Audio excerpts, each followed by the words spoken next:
Em meio a uma semana movimentada na política nacional, Lula comemorou a decisão de Donald Trump, que retirou tarifas de produtos brasileiros, mas sofreu derrota com a aprovação da PL antifacção. Enquanto isso, há 317 dias para as eleições, o petista ainda não sabe quem deve ser o seu principal opositor nas urnas. Na família Bolsonaro, após a derrocada de Eduardo, a bola da vez parece ser o senador Flávio, mas ainda com uma incógnita: o futuro do governador de São Paulo, Tarcísio de Freitas. Confira no Linha Política, número 74, com Márcio Meirelles. Muito bem, professor. Primeiro, bom estarmos de volta com o nosso Linha Política, agora para a edição número 74.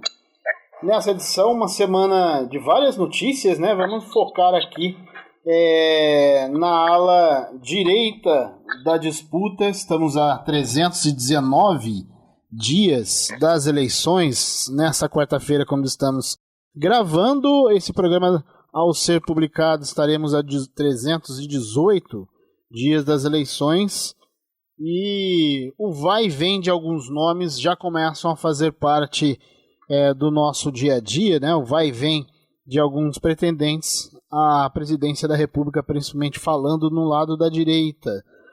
E também falando no lado bolsonarista, porque parece, até pelas situações, possibilidades de prisão do ex-presidente Jair Bolsonaro, né? E também aquilo que está sendo identificado até como um isolamento político do seu filho, o deputado Eduardo Bolsonaro, que continua nos Estados Unidos, mas não só geograficamente isolado, mas politicamente isolado, porque também meteu o pé pelas mãos.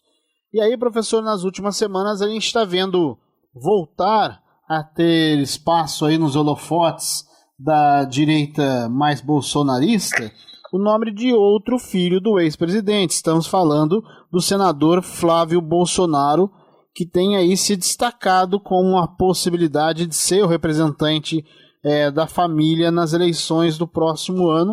Como é que o senhor está acompanhando essa possibilidade de troca, aquilo que parece ser natural depois de um plano de Eduardo muito malfadado na aposta em que ele fez do apoio de Donald Trump, não é? E hoje eu estou feliz, porque o presidente Trump já começou a reduzir algumas taxações que eles tinham feito em alguns produtos brasileiros.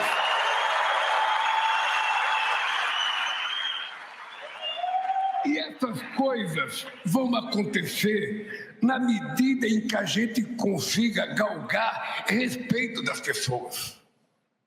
Ninguém respeita quem não se respeita. Ninguém. Em política, em economia, não tem mágica. Você tem que fazer aquilo que é possível fazer, na hora que você tem que fazer, sem pregar ninguém de sobressalto. A presença do Flávio na chapa do Tarcísio é a nova solução que os bolsonaristas estão querendo, né? Mas eu acho que, além do racha da direita, está havendo um racha na família, porque o Eduardo não concorda que o Flávio seja vice, né? O que o Eduardo está pretendendo é sair candidato a presidente da República, coisa que ele não vai conseguir, porque talvez ele se torne inelegível, né? Se torne ficha suja. Agora, o Flávio não tem essa repercussão que ele imagina ter. Ele tem apenas um nome, né, do pai, né? Ou seja, usando o nome do pai para conseguir alguma posição na chapa do Tarcísio. Por outro lado, o Eduardo não quer o Tarcísio, porque se o Tarcísio for eleito presidente da República, 2030 Bolsonaro está fora. A ideia deles é que Bolsonaro em 2030 volte ao poder. Mas a realidade é que o bolsonarismo está diminuindo a cada passo. E a direita, a cada momento, se transformando numa situação extremamente confusa, porque, além dos aspectos políticos, agora estão surgindo aspectos de corrupção. Então, esse panorama está muito difícil da gente ter uma clareza, né? Não sei se essa a chapa Flávio e o governador de São Paulo, seja uma saída da qual o Eduardo não concorda, né? Ou talvez para bloquear uma parte do centrão. A entrada do Flávio, de uma certa forma, alija o centrão, né? Porque, na verdade, quem queria ser o vice do presidente da chapa, né, do governador de São Paulo, seria deputado do centrão, né? Fugiu o nome dele agora, que está envolvido nesse negócio do banco. Ciro Nogueira, né? O Ciro Nogueira, que está envolvido nesse escândalo do Banco Master. No ano passado, o Ciro Nogueira apresentou uma emenda constitucional que poderia promover mudanças no Fundo Garantidor de Crédito. Um aumento de 250 mil para R$1 milhão no valor máximo de cobertura do FGC para clientes em caso de quebra de um banco. A possibilidade de investimentos altos sem risco fazia parte do marketing de Vorcaro para atrair novos investidores. A emenda está na gaveta do Senado. O senador Ciro Nogueira também foi um dos padrinhos na aproximação de Vorcaro com o governador aqui do Distrito Federal, Ibanez Rocha. Então, Francisco, é uma situação muito confusa. Sim. E o que mostra, né, o caos político que nós chegamos. Ou seja, não tem gente, não tem pessoas, não tem nomes, não tem ideias, e tem um país extremamente necessitando de soluções técnicas, né? É essa a visão que eu tenho no momento. Ainda acho muito cedo para a gente ter uma visão mais clara. Pode ser que no futuro a gente, alguns aspectos, esclareça. Essa visita, por exemplo, do governador de São Paulo, né, ao Bolsonaro, não sei, e o Flávio, né?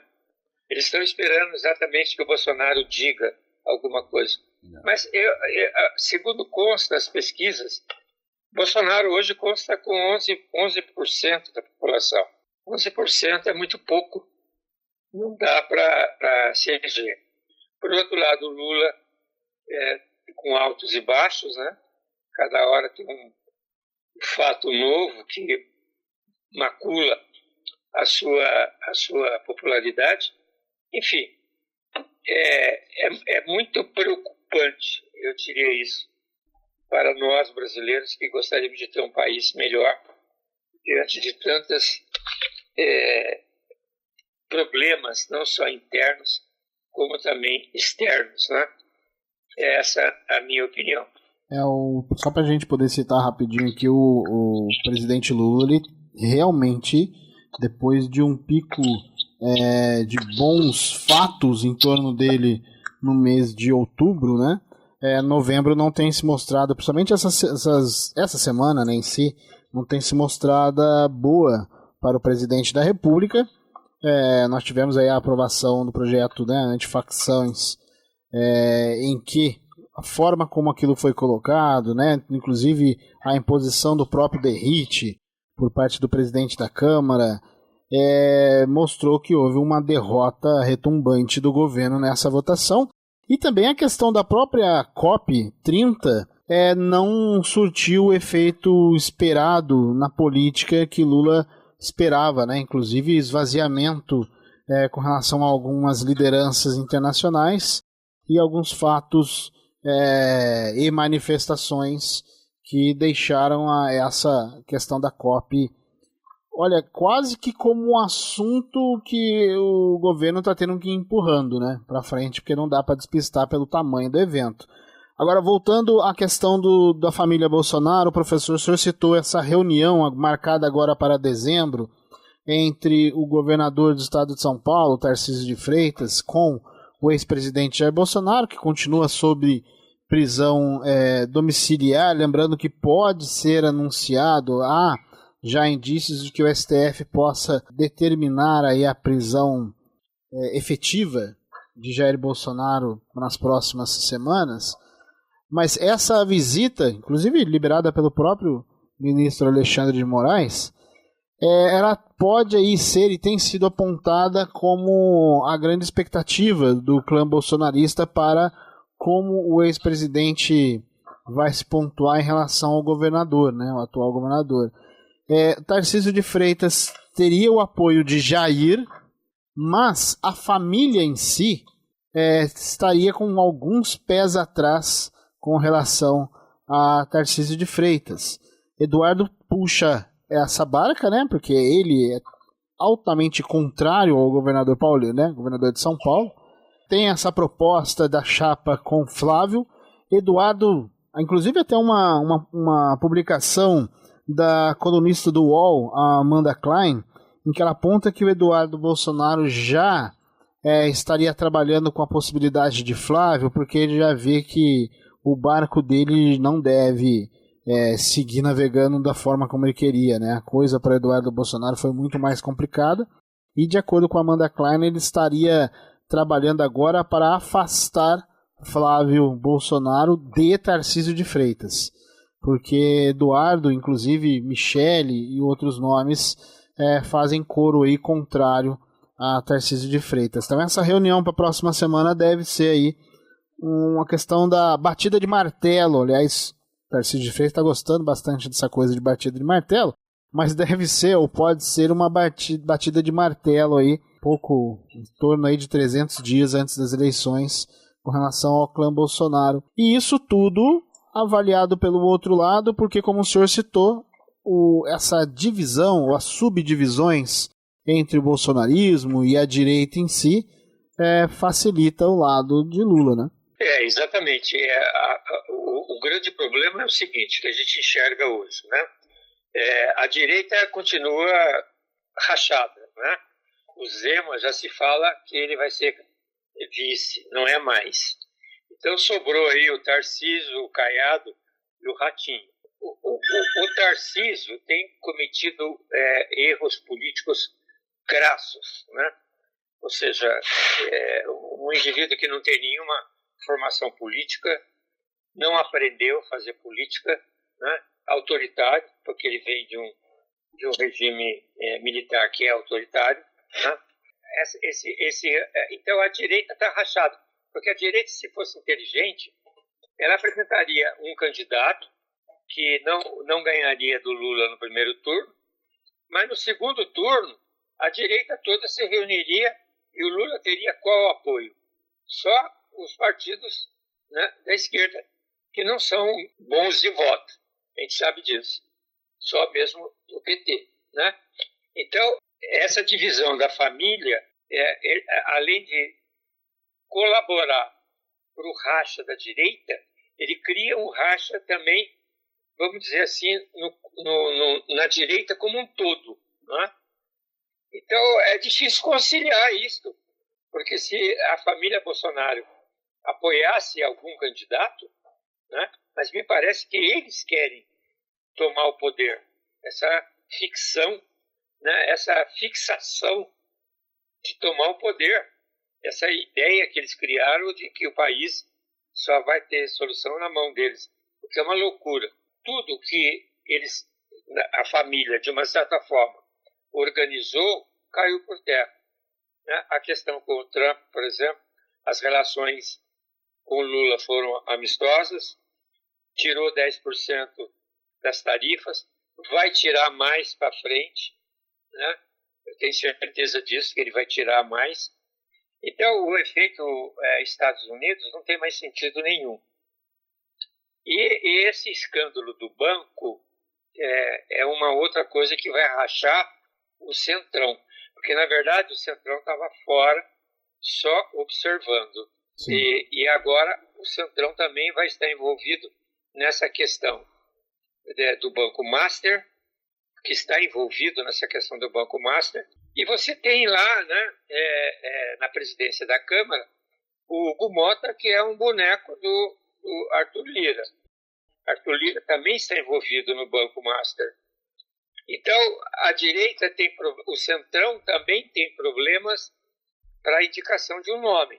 É uma situação, como eu diria, Não dá para a gente ter um norte, essa geleia, né? Parece uma geleia, que não tem nada firme, nada se fixa. Então, e o Lula, né, tendo esses problemas aí, de alguns reflexos que ele às vezes interpreta mal, né? E às vezes expõe isso para a sociedade, que de uma certa forma tira um pouco o brilho, né? das ideias dele, se é que a ideia era essa, né?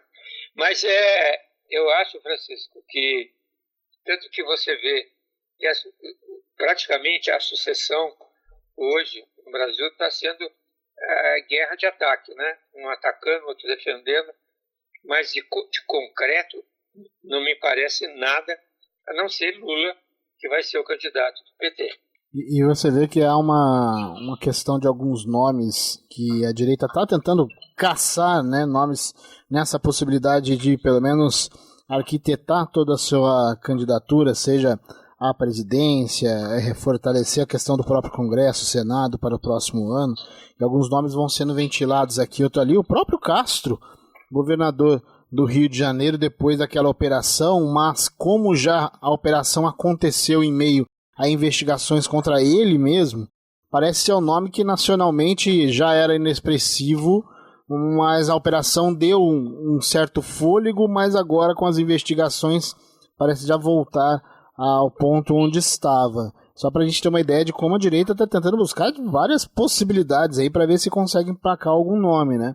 E aí, professor, em meio a tudo isso, o senhor citava declarações e atos de Tarcísio de Freitas. No último domingo, o governador de São Paulo ele chegou a utilizar as redes sociais e fez uma citação que para ele o Brasil precisa trocar o CEO para poder voltar a funcionar. Quando a gente fala de CEO, a gente está citando aqui o cargo de, né, até porque é uma sigla em inglês, mas citar o cargo de um diretor executivo, vamos dizer assim, de uma instituição, de uma empresa, né? E claro, ele está citando Lula. Mas a pergunta se for para trocar CEO agora, não precisa a gente falar só de governo federal, né? Temos várias situações aí.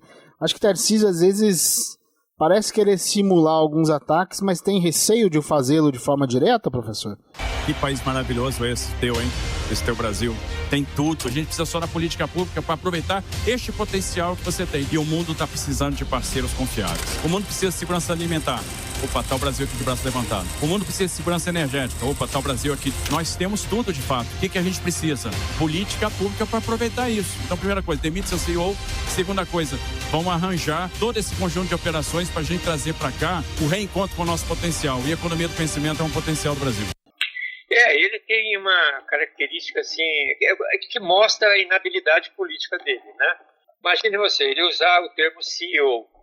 Será que a sociedade sabe o que é CEO? Pois é. Se a gente for traduzir CEO, é até negativo, porque é Chief Executive Officer, é o chefe do escritório. Uma tradução literária, né? Chefe do escritório é o zelador, né? Então, literal, o CEO, perdão. Né, nos Estados Unidos tem uma importância, porque officer lá tem uma outra conotação que nós temos aqui. Então, e outra coisa, se ele está dizendo que precisa trocar o CEO e o indicado seria ele como CEO, ele não tem noção exata do que é o termo. Porque se ele fosse o próximo CEO do Brasil e fosse o CEO de uma empresa, ele já teria sido demitido. Porque um CEO de uma empresa que vende ações da Sabesp, em que em 24 horas o comprador ganha R$1 bilhão, ele seria demitido. Ele não passaria, né, pelo crivo da auditoria da empresa e muito menos, né, desse termo novo que a gente tem aí, que representa a nova moda, né, a compliance, que verifica os atos dos executivos. Então, quem é ele para dizer sobre isso, né? Ele primeiro precisa provar que ele é um bom governador, que que até agora eu não sei aonde que a população encontrou os aspectos positivos dele. Olha a situação degradante que ele coloca o secretário de Segurança Pública dele nesse espetáculo lá da PL, né, da antifacção. Ou seja, ridículo o papel do secretário, que era, de uma certa forma, candidato a senador. Ou seja, um despreparo, um indivíduo que não tem nenhuma noção de nada, um indivíduo que foi expulso da rota, quer dizer, o derrite, né? Sim. Então, tudo que o Tarcísio coloca me parece de um primarismo político impressionante. E a sociedade não percebe isso. Não percebe isso. Acha que ele é um grande tocador de obras, né? Maluf também foi um grande tocador de obras. Adhemar de Barros, né? Esses políticos todos que tiveram uma vida, um crepúsculo político terrível, né? Degradante, eram tocadores de obra. Então, essa função que o governador de São Paulo quer ter de um CEO, não. Primeiro que ser dirigente de uma empresa é completamente diferente de ser um presidente da República. Uma empresa lida com produção, lida com mercado, lida com capital, lida com pessoas. O governo não. O governo, na cabeça da prioridade, na cabeça da lista, está o povo, né? Então, é completamente diferente, né? E outra coisa, há uma questão de perfil. Tem pessoas que têm perfil para atividade pública e tem pessoas que têm um perfil para atividade privada. O exemplo que o Brasil tem e que pode oferecer, né, de uma forma bastante significativa, Delfim Neto. Delfim Neto era o típico funcionário público. Foi ministro, o mais longevo ministro da nossa República, né, depois do... Antes, acho que foi do PT foi o maior, né? Eu acho que o Delfim foi um ministro longevo, um grande professor, um grande economista. E do outro lado você tinha o Simonsen, que era da iniciativa privada. Uma pessoa que criou um banco, ou seja, sabia se virar no mundo privado, né? Coisa que o Delfim tinha dificuldade. Por quê? Porque o perfil do Delfim era um perfil público e o perfil do Simonsen era privado. Tarcísio não tem noção nenhuma do que é CEO.